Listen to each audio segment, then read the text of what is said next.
தமிழர்களுக்கு வணக்கம். நான் இந்த கர்த்தால் செயற்பாடு, கர்த்தால் போராட்டங்களுக்கு ஆதரவான ஒரு நபர் அல்ல. அதே போல் தமிழரசு கட்சிக்கு சார்பான நபரும் அல்ல. தமிழரசு கட்சிக்கு நேர் எதிர் கருத்துக்கள் கொண்ட ஒரு கட்சிக்கு ஆதரவளிக்கும் நபர். அது அனைவருக்கும் தெரிந்த விடயம். இப்பொழுது நாளை 18/8/2025 அன்று கர்த்தால் நடத்த வேண்டுமா, கர்த்தாலுக்கு தமிழ் மக்கள் ஆதரவளிக்க வேண்டுமா, ஒரு கட்சியினுடைய கர்த்தாலை நாங்கள் ஏன் ஆதரிக்க வேண்டும் என்று பல வாத பிரதிவாதங்களை குறிப்பாக வர்த்தக சங்கங்களில் காணக்கூடியதாக உள்ளது.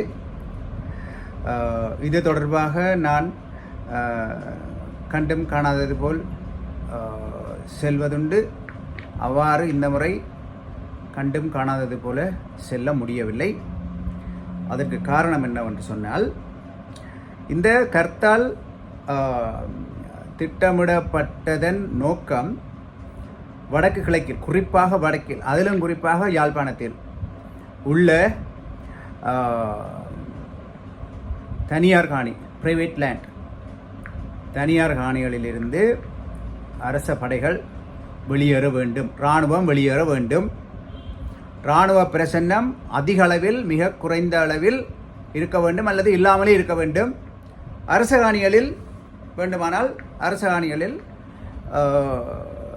வன்னி பிரதேசத்தில் இருக்கக்கூடிய பாரிய அரச காணிகளில் இராணுவத்தினரை வைத்திருப்பதில் இந்த தடையும், அதாவது வடக்கில் உள்ள உயர் பாதுகாப்பு வலயங்கள், ஹை செக்யூரிட்டி ஜோனில் உள்ள தனியார் காணிகளை விட்டு அரச படைகள் வெளியேறி அரச காணிகளில் தங்க வைக்கப்படலாம், அல்லது வேறு ஏதேனும் வடக்கு மாகாணத்தை தவிர்த்த வேறு இடங்களில் தனியார் காணியோ அல்லது இந்த காணியோ அரச காணியோ போவதில் தமிழருக்கு ஆட்சேபனை இல்லை. தமிழருடைய பிரச்சனை, தமிழருக்கான யாழ்ப்பாணத்தில் உள்ள தனியார் காணிகள் தமிழர்களுக்கு தேவையாக உள்ளது. இப்பொழுது யாழ்ப்பாணத்தில் காணி வாங்குவது என்பது குதிரை கொம்பு. ஏனென்று சொன்னால், காணிகளுடைய விலை நீங்கள் கற்பனை கட்டாத அளவுக்கு அதிகரித்து விட்டது. பல கோடிகளில் காணிகளை மக்கள் விற்பதற்கு நிர்பந்திக்கப்பட்டுள்ளார்கள்.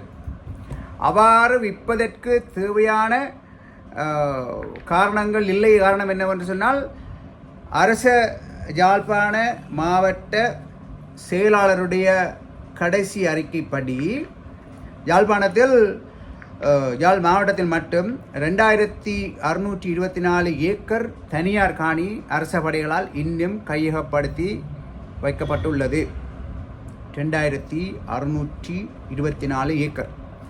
இதனை விட யாழ்ப்பாண தமிழருக்கு பகிர்ந்தளிக்கக்கூடிய அரச காணிகள் 951 ஏக்கர் காணி, அதுவும் யாழ்ப்பாணத்தில் அமைந்துள்ள யாழ்ப்பாண தமிழர்களுக்கு பங்கிட்டு கொடுக்கக்கூடிய காணி 951 ஏக்கர். மொத்தமாக 3575 ஏக்கர் காணிகளில் அரச படைகள் யுத்த தேவை எதுவும் அற்ற நிலையில் அதிகளவான பெர்சன்டேஜ் வீதத்தில் இந்த யாழ்ப்பாண குடாநாட்டில் குறிப்பாக இவர்கள் நிலை கொண்டுள்ளார்கள். இந்த அரச படைகள் வெளியேற்றப்பட வேண்டும் என்று யுத்தம் ஆரம்பித்த காலத்திலிருந்து, 76ஆம் ஆண்டு காலத்திலிருந்து இந்த பிரச்சனை போய்கொண்டுள்ளது. நிலத்தை மீட்பதற்கு பல நூற்றுக்கணக்கான இளைஞர்களுடைய இரத்தத்தை கொடுத்து போராடிய இனம் ஒன்றிலிருந்து தொடர்ந்து வரும் பிள்ளைகள் நாங்கள். இனிமேல் யுத்தம் இந்த நாட்டில் நடக்கக்கூடாது என்ற நிலைப்பாட்டில் இருக்கும் தமிழ் மக்கள் தங்களுடைய நிலத்தை பாதுகாப்பதற்கு அறிவுபூர்வமாக, சட்ட ரீதியாக மட்டும்தான் செயற்பட முடியும்.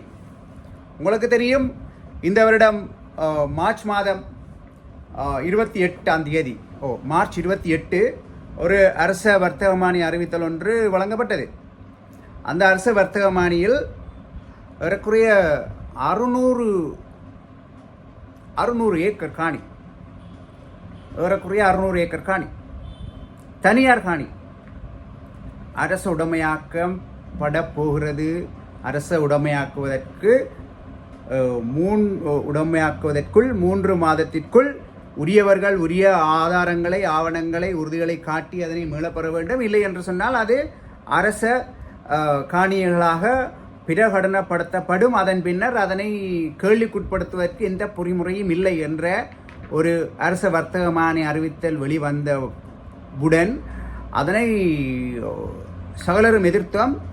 குறிப்பாக அதனை எதிர்த்தது சுமந்திரன் ஐயா. அந்த நேரம் எதிர்த்தார். அவருடைய எதிர்ப்பின் அடுத்த கட்டமாக ஒரு சட்ட போராட்டம் ஒன்று முன்னெடுக்கப்பட்ட பொழுது ஆரம்பத்தில் இந்த மக்களுடைய காணி உறுதிகளை நாங்கள் பெற்று அதனை நாங்கள் டிக்ளேர் பண்ணி எங்களுடைய உரிமைகளை பாதுகாப்போம் என்பது ஒரு பகுதியாக இருந்தது. அதன் பின்னர் எங்களுக்கு அதற்கான போதுமான அளவு மக்களுடைய உறுதிகள் உரிய நேரத்தில் கிடைக்காத சூழ்நிலையில் இந்த 600 ஏக்கர் காணிகளையும் பாதுகாப்பதற்கு ஒரு துளி இரத்தம் சிந்தாமல் அறிவாயுதத்தை பயன்படுத்தி மேன்முறையீட்டு நீதிமன்றத்தில்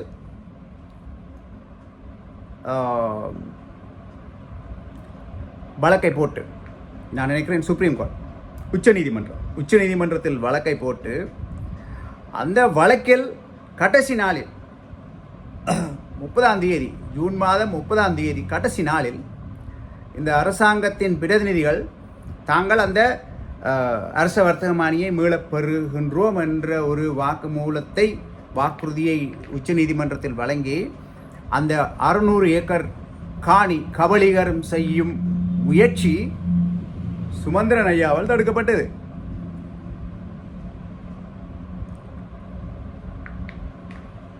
சுமந்திரன் ஐயா அரசியலிலிருந்து அகற்றப்பட வேண்டும் என்று அந்த கட்சிக்கு நேர் எதிர்கொள்கை கொண்ட நாங்கள் கூட அதனை விரும்பி இருக்கவில்லை.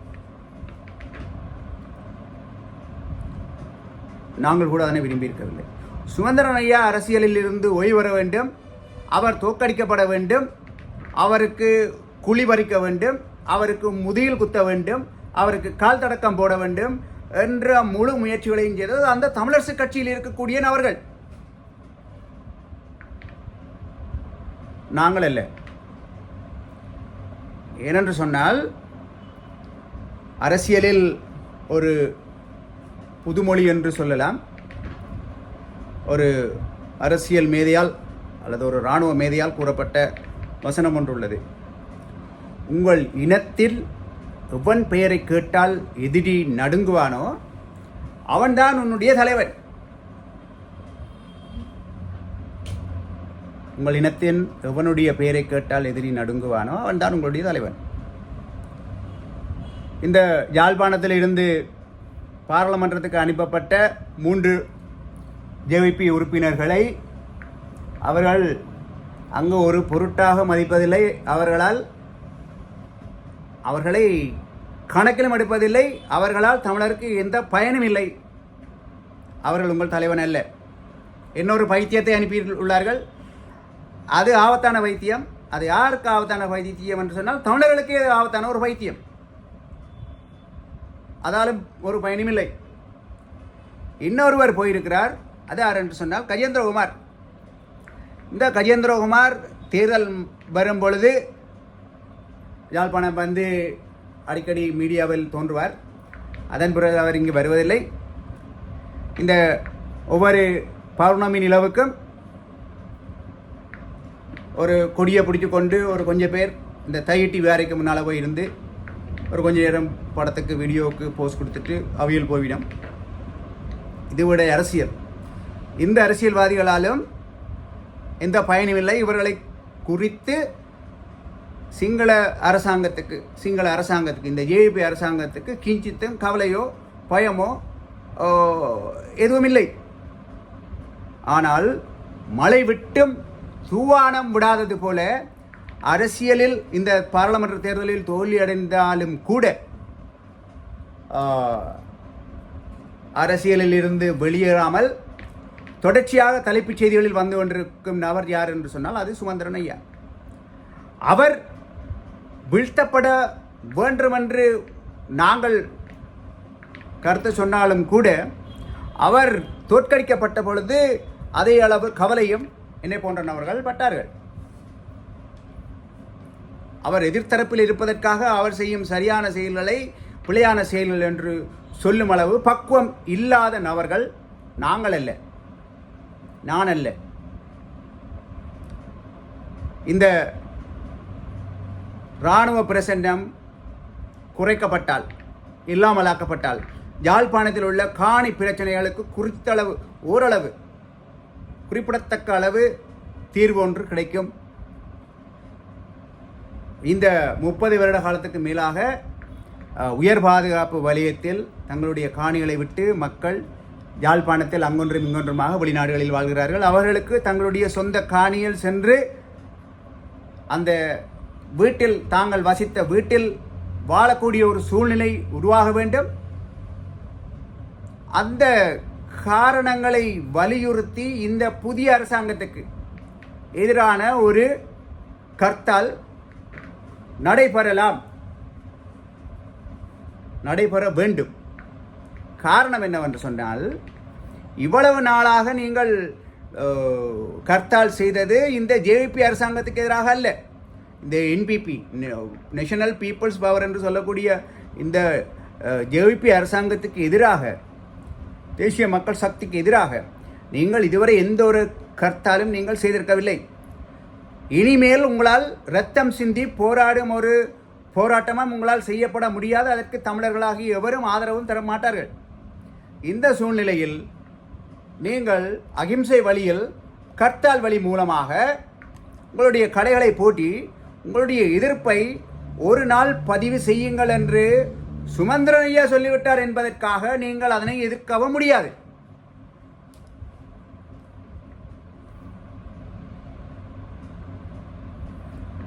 முல்லைத்தீவில் ஒரு இளைஞன் இராணுவத்தால் விரட்டி அடிக்கப்பட்டு கடலில் மூழ்கி இறந்தார். அது தொடர்பான விசாரணைகள் நடைபெற்று வருகிறது. அது தொடர்பான முடிவுகளை எங்களால் சொல்ல முடியாது. ஆனால் இந்த இராணுவ பிரசன்னம் இருந்த காரணத்தினால்தான் அந்த சம்பவம் ஒன்று நடந்தது என்பதை யாரும் மறக்க முடியாது. வடக்கில் இராணுவம் வெளியேற வேண்டும். வடக்கில் உள்ள அரச காணிகளில் இராணுவம் மீளமர்த்தப்படலாம், இடப்பெயர்த்தப்படலாம். அதில் எந்த தடையும் அரசாங்கத்துக்கு இல்லை. குறிப்பாக யாழ்ப்பாணத்தில் காணி விலை உச்சத்துக்கு சென்ற இந்த சூழ்நிலையில் வெளிநாட்டில் இருக்கும் தமிழர்களும் உள்நாட்டில் இருக்கும் தமிழர்களும் தங்களுடைய தாயக வீட்டுக்கு செல்ல முடியாத சூழ்நிலையில் இராணுவ படைகள் வெளியேறினால், தனியார் காணிகளில் இருந்து வெளியேறினால் அந்த மக்களுக்கு ஒரு ஆறுதல் ஒன்று கிடைக்கும். இராணுவம் வடக்கிலிருந்து வெளியேற வேண்டும் என்பது இன்று நேற்று இருந்து வந்த கொள்கை அல்ல. அது 30 ஆண்டுகளுக்கு மேலாக இருந்து வரும் ஒரு கோட்பாடு. அந்த அடிப்படையில் நாளை நடைபெறும் கர்த்தால் சுமந்திரன் ஐயா சொல்லிவிட்டார் என்பதற்காக அதனை நீங்கள் தவிர்க்க முடியாது. உண்மையில் சுமந்திரன் ஐயாவால் 600 ஏக்கர் தனியார் காணி பாதுகாக்கப்பட்டது. அவரால் பாதுகாக்கப்பட்டது. வேறு எந்த கட்சியாலும் பாதுகாக்கப்படவில்லை. அவர் போட்ட வழக்கினால் பாதுகாக்கப்பட்டது. அவருக்கு ஒரு நன்றி சொல்லும் முகமாக நீங்கள் தமிழர்கள் நன்றி உணர்வு மிக்கவர்கள், நன்றி உணர்வு இல்லாத பண்பாடற்ற மனிதர் கூட்டம் தமிழர்கள் அல்ல. தமிழர்கள் மிகவும் பண்பட்ட நன்றி அறிவு உள்ள மக்கள்.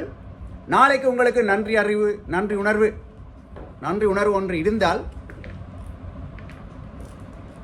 இந்த 600 ஏக்கர் காணிகளை மீட்டு கொடுத்த சுமந்திரன் ஐயாவுக்கு ஒரு நன்றி சொல்லும் விதமாக நாளை உங்கள் கடைகளை பூட்டி அரச படைகளை வெளியேறுங்கள் என்ற செய்தியை அனுர அரசாங்கத்துக்கும் உலகத்துக்கும் அகிம்சை வழியில், வன்முறையற்ற வழியில் சொல்ல முடியும் என்ற செய்தியை உங்களுடன் பகிர்ந்து கொள்கிறேன். நன்றி.